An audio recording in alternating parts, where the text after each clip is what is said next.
Version 2 of LLM Chart lets you get started instantly using freemium mode. You can add values from your model and expect the visual will find creative ways to present them. And it's fully interactive.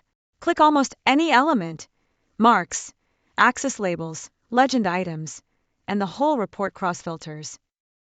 You can pick from 75 plus chart types, or the engine can pick for you based on what your data is actually saying. It's like a data scientist in your pocket. Beyond charts, the engine derives its own measures and annotates them, confidence bands, outliers, trend lines, and more. In version 2, you can edit the chart's underlying Python or JavaScript, infinite flexibility, but you never have to start with code. Once unlocked, your code keeps running, air-gapped or not, license or not.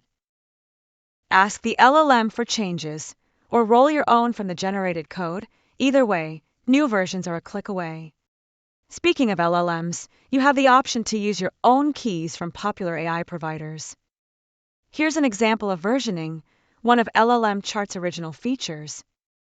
Stay no code if you like, or go deeper. Either way, LLM Chart puts today's most advanced charts within reach. As you can see, version 2 is a major step forward.